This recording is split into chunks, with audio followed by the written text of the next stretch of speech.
Good morning.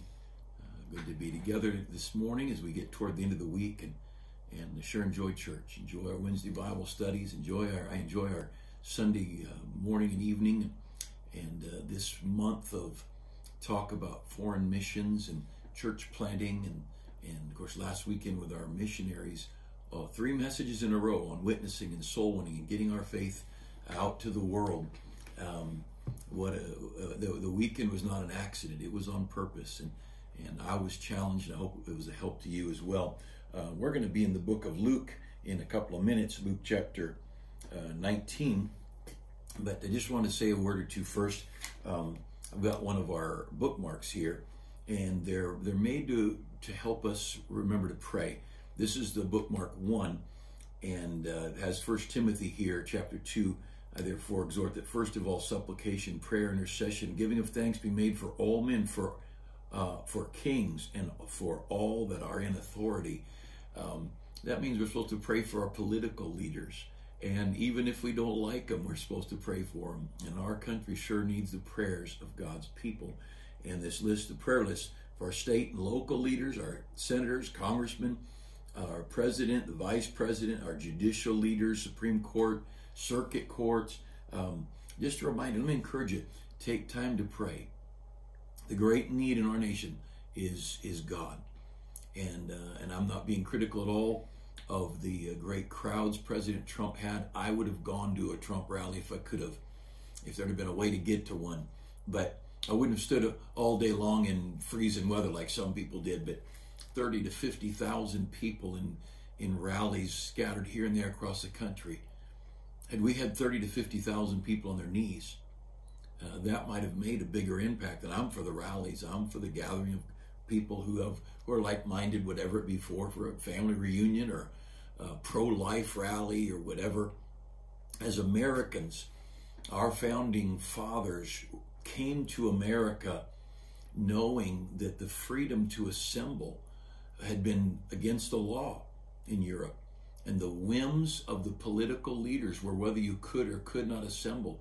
And so they gave us that First Amendment, the right to speak, the right of the press, the right to peaceably assemble. And by the way, the Trump rallies were peaceful assemblies, no matter what they said this last thing was in Washington. And you saw Trump rallies all over America. Those were peaceful people.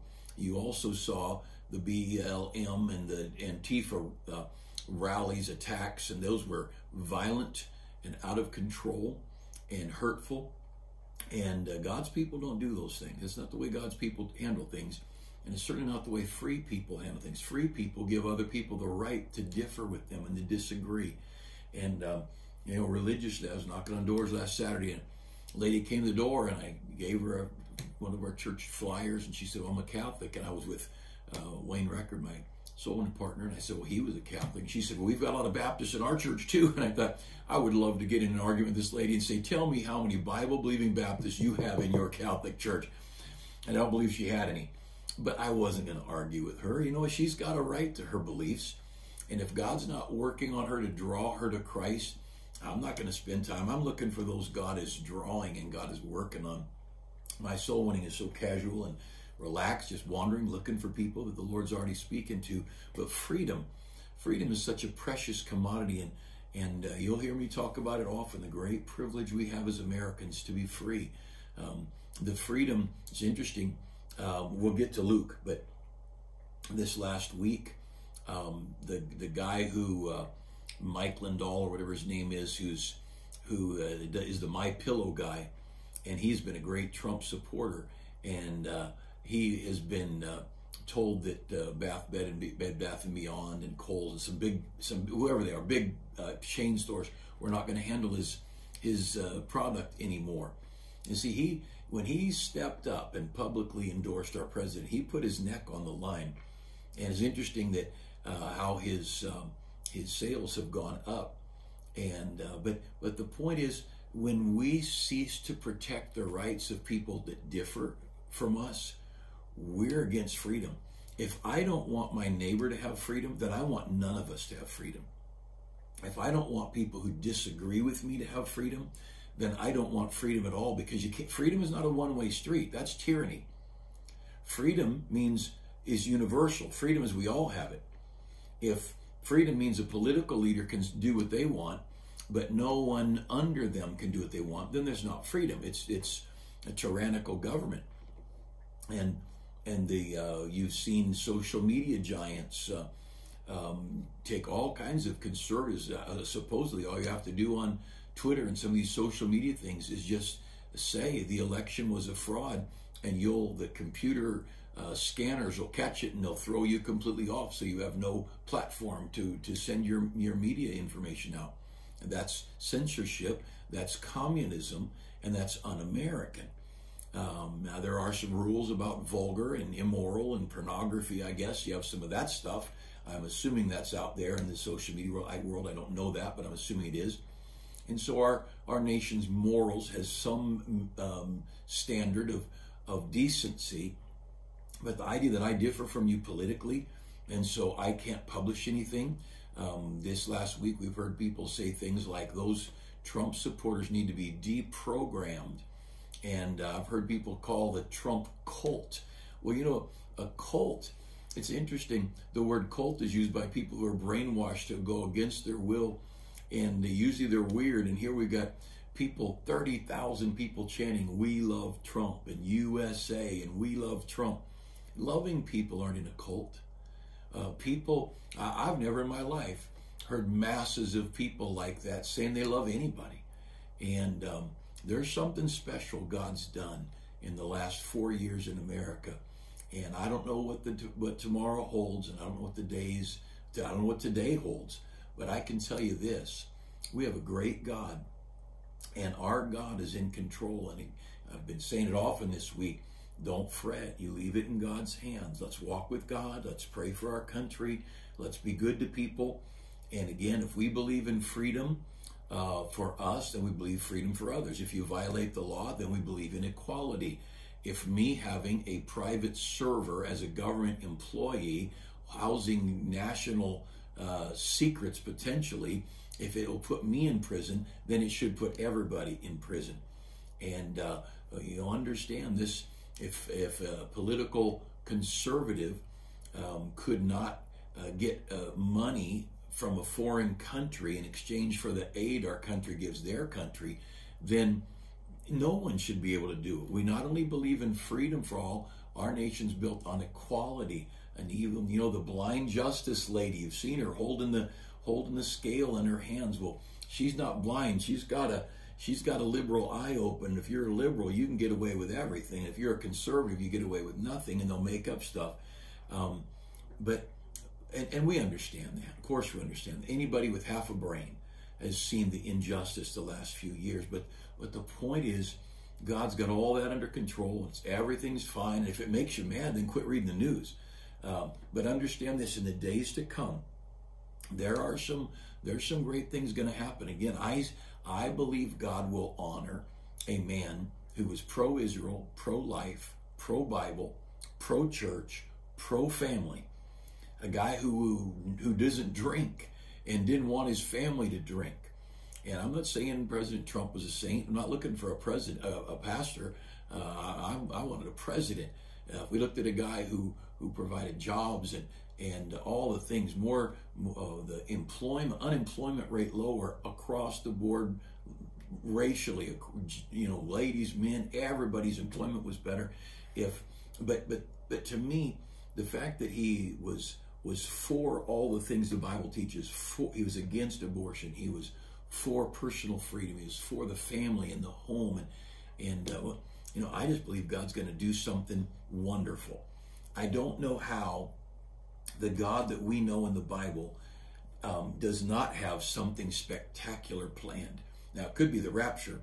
It could be such terrible oppression that you and I have the greatest opportunities to preach the gospel. I have no idea. But I know this: whatever is going on right now, whatever's on your news right now, I have no idea. But I know this: God knows what's going on.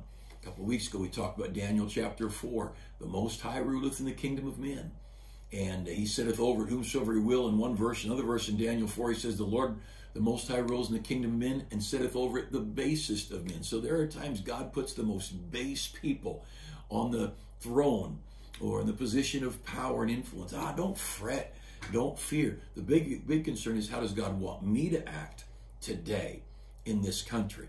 And that's what we need to focus on. And just trust him and understand there's a lot of evil in the world, and it is fighting. America has been the standard of freedom in the world. America has been that place that other countries look to for help when they were suffering. Our military has done just countless good things, helping people that were suffering and people in bondage militarily, as well as those suffering from natural disasters, earthquakes and floods and famines and all that stuff. Our American folks have been around the world. America has been such a blessing to the world. Have we been perfect? What a stupid question. Of course we've not been perfect. We're a country filled with sinners and a country with a lot of evil. And if you were the devil, wouldn't you sow a lot of evil seed in a country trying to promote good? We're the ones who are spreading Bibles to the world, sending preachers to the world. And oh, how this world needs preachers and churches started and missionaries. And so I love it. And I don't believe that all that God's done the last 4 years and what we've seen, I don't see that ending without something spectacular. And I don't know what it's going to be. I said that before, but maybe a revival, maybe the rapture, maybe the nation just crumbling, and we having the most amazing opportunities to preach the gospel to a hurting world. But I can assure you this, our God is in control. He's a wonderful God, and you can trust him. Pray for our government, pray for our leaders. And I prayed faithfully for President Obama, his wife, his children, and I'm going to pray for our president and our leaders, whoever they are. And I'm not going to pray God kills them. I'm going to pray God leads them to make decisions that allow the churches and the gospel to prosper, and that we would be free people. And that's what Paul told Timothy, to teach the people in his church to pray for their leaders, that we may have a quiet and peaceable life in all godliness and honesty. That's on your prayer sheet, 1 Timothy chapter 2, verse 1 and 2. Now, pray. The next, remember in our 70 days of prayer and fasting, this is week 1. Week 2 was that we would learn to organize our prayer time. And I talked about 4 minutes of praise and worship. Just talk about how good God is and how wonderful he is and all he's done. Thanksgiving is what he's done for me. Praise is what he's done because it doesn't have anything to do with me. The sun and the moon and the stars and elephants and pomegranates and toenails. What a God we serve. And then I said to take 4 minutes and 3 minutes and just spend it in thanksgiving. Write down quickly all the things you can think of you're thankful for, and then go to him one by one and thank him for them. Then take 1 minute, write down the requests the Holy Spirit reminds you of, and for the next 3 minutes, bring those requests to God. Pray for your family, loved ones, your country, whatever God brings to mind, pray. Now, that's 10 minutes of effective prayer. Now, if you'll do that every day, what you'll find is within a few days or a week, you'll find that 1 minute of writing and 3 minutes or 3 minutes of 1 minute of writing and 2 minutes of prayer, you'll find it stretching itself out. And then you'll find it being a minute of writing and 3 or 4 or 5 minutes, and then another minute, and so your 10 minutes of prayer is going to become 15 or 20, and then your 10 minutes of prayer is going to become 30 or 40. And I promise you, if you'll do this, it will, if you'll be methodical and do the writing, because the writing is key, it will help you develop mentally and in your heart to be able to draw to God. And you'll find that 30 to 45 minutes of prayer is easy. And you'll find yourself, you can do it walking, you can do it kneeling if your knees work, lying prostrate. In the Bible, you see people falling on their face in prayer, people on their knees with hands lifted to God in prayer, walking in prayer, whatever is good for you. Our Brother Hiles, our pastor in Indiana, he said, he's been in heaven now for many years, but he said, I don't kneel very much in prayer because I fall asleep. He said, so I walk and pray. And no point in kneeling if you can't stay awake, but learn to pray. And then we had I don't have bookmark 2 with me, but bookmark 2 was the prayer that God would help our spirit individually, help the spirit of our church, create in me a clean heart and renew a right spirit in me. David said in Psalm 51, I want my spirit right. I want my spirit right toward trouble. I want my spirit right toward critics and slanderers. I want my spirit right toward my spouse, my kids, my sickness. I want the right spirit towards tragedies that come. And I want my right spirit. I want my spirit right toward a nation that's corrupt.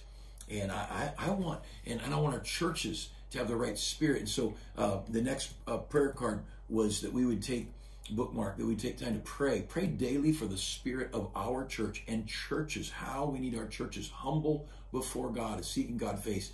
And then the next week was every day do all three. Bookmark 1, and then the 10 minutes in prayer, and then bookmark number 2. And so we're developing something here. And so I hope you're doing that. Our country needs God. One thing, and I'll get to Luke and I'll hurry, but one thing that we found, massive rallies of conservatives did not solve the problem. One thing we have found is, I heard someone say, we just need to get the conservative message out and help people understand it. People do understand it, and people did vote, and the voting was corrupt. The ballot boxes were fraudulent. So that you know what, earthly things. Some men trust in chariots and some in horses. We'll trust in the Lord our God. And what we've learned the last 6 months is that there's a lot of corruption in the world, but God is sovereign. So what we need is God. And so the next week, week 4, was take all 3 of those things from the first 3 weeks and do them all each day and seek God. We need the Lord. And everything's all right. But I want God to do great and mighty things. I want our churches, not just our church, I want our churches to grow. I want us to win souls. And it might be suffering drives people to church. It could be that the injustice reminds people the great need for God. I have no idea, but I know this. Our God's going to do something great. And I'm looking forward to seeing him. Now look quickly with me, if you will, at Luke chapter 19. Luke 19, and you see, and I'm going to go back to, they're talking about Jerusalem and how Jesus is praying for Jerusalem. And he says in verse 42, if thou hadst known, even thou, at least in this thy day, there was a day Jerusalem could accept Jesus as the Messiah. The things which belong to thy peace, bringing Christ in and accepting him as the Messiah, was the thing that would bring peace to Jerusalem. But now they are hid from thine eyes, because Jerusalem refused Jesus, because Jerusalem rejected him as Messiah. God blinded their eyes, and now they can't see. Verse 43, for the days, I'm in Luke 19, verse 43, for the days shall come upon thee, that thine enemies shall cast a trench about thee, and compass thee around, and keep thee in on every side. And in 90 AD, Titus came down from Rome and surrounded the city of Jerusalem and besieged that city, and eventually tore the city to shreds, one stone from another. Verse 44, and shall lay thee even with the ground, and thy children within thee, and they shall not leave in thee one stone upon another, because thou knewest not the time of thy visitation. Because the Jewish people refused the visitation from God, because the Jewish people refused the Messiah when he came to offer himself as the Savior and the Messiah. Because they refused him, they were blinded, because they didn't know their time, they missed it. God said, I'm done with the city. Now think about this. Whatever I think of America, and I love our country, I'm a patriot through and through. I love our flag. I love our nation's capital. I love our monuments. I love the history of America. I love what God has done in this country, from the immigrants and Ellis Island and the farmers and the people who, and of course there's greedy and unjust people who came along, and we had to fight our way through the greedy people in factories taking advantage of the immigrants, and we had to fight our way through slavery to get that out, and we had all kinds of battles and corruption along the way. But oh, what a wonderful country, and I love it. But understand this, these people loved Israel. They loved Jerusalem. This is their city, the city of the great king. They loved their city. And the Lord said, you know, you refused me, so I'm going to level your city. I'm going to level your city. There's not even going to be a stone on another. Your little ones are going to die in the middle of the rubble. That's a scary thing. Go over a page, if you would, to chapter 21 and verse 6. And the story of the widow casting in her little bit of money, and the rich people were casting into, they had a big offering bucket, you might say, in the temple, and the rich people were throwing in to be seen of men. There were multitudes of money, and the little widow comes along with her 2 mites and drops them in there, and walks humbly out. And Jesus said to the disciples, you see what that lady did? And that's the story we're coming into. In verse 3 of Luke 21, I say unto you, and he said, of a truth I say unto you, that this poor widow hath cast in more than they all. For all these have of their abundance cast into the offering of God, but she of her penury or poverty hath cast in all the living that she had. And she made this lady famous. Now understand, there's several lessons. For one, there's nothing wrong with giving all you've got. Another, there's nothing wrong with poor widows giving to the work of God. There's people think, oh, you don't have much and you're a widow, don't give. Well, Jesus didn't tell her, hey, come back and get that money. He praised her for her giving. It's okay for the rich to give. It's okay for the poor to give. And this lady had her priorities right, and she gave more than everybody because she didn't have much, and she gave everything she had. It might have been maybe her check for the week, and she wasn't going to get another one for next week, or who knows what it was, but all that she had that day. And then verse 5, and as some of them spake of the temple, how it was adorned with goodly stones and gifts, he said, as for these things which ye behold, the days will come, in the which there shall not be left one stone upon another that shall not be thrown down. And again, he's prophesying this coming of Titus to destroy the city of Jerusalem, not one stone left on another. Now, if you want to read through all of 21, he jumps to the tribulation, and it just skips the whole church age, and it goes from Titus up to a future day of judgment on the nation of Israel as well. But I won't get into that. I just want to say this about this passage. The Lord, though he loves Israel, God chose Israel to be his own. And yet, when we reject the Lord, when we reject his word, now think about America. We've got the majority of Americans not going to church on Sunday. We've got people who love sports more than church. We've got people boozing it up, people who call themselves Christians with no regard for liquor and immoral TV and movies and casinos and all the worldly things. And we've got church people they're worldly. They follow the garbage of this world. And we've got a nation that we've allowed our government to take the Bible out of our schools. Now, it's our schools. We didn't have to do that. I was a kid. I had nothing to do with it. It's my country. I'm to blame. But at least I was a child. But when those educators came along and said, no, we can't have prayer and Bible in the school, if all the parents would have said, all right, we're not going to school, it would have fixed it. But see, the Christian parents feel like education was necessary. We'll do church on Sunday. We'll get education Monday through Friday. But Monday through Friday was giving us people who forgot our history, forgot our culture, forgot our Constitution, forgot our morals, forgot our genders. Because from 1960 to where we are today, in these 60 years, we've found ourselves losing everything because we gave our kids to the schools. And what do you think God thinks of a nation who gives their children 30 to 40 hours a week to people who hate God, and all the books they read are against God and against morals and against marriage and against values, and we've thrown God out of the public arena, no crosses on public lands, and people fighting over, even in God we trust, being on our coins. And we've fought God and thrown God out. And so however much I love God, we read here, this city precious to God, God was willing to say, I'm done, I'm going to wipe you off the map. And if you want to look back I just scribbled some notes here, that 52 times in these years, Jerusalem has been under massive, massive attack by enemies. 52 times, probably more than any other city in the world. 44 times the city of Jerusalem has been captured, completely captured and controlled by an outside force. And then it was captured 23 times, completely seized, and it was they had another term for it. 44 times it was basically controlled, fought back and forth, and the Jews got it back.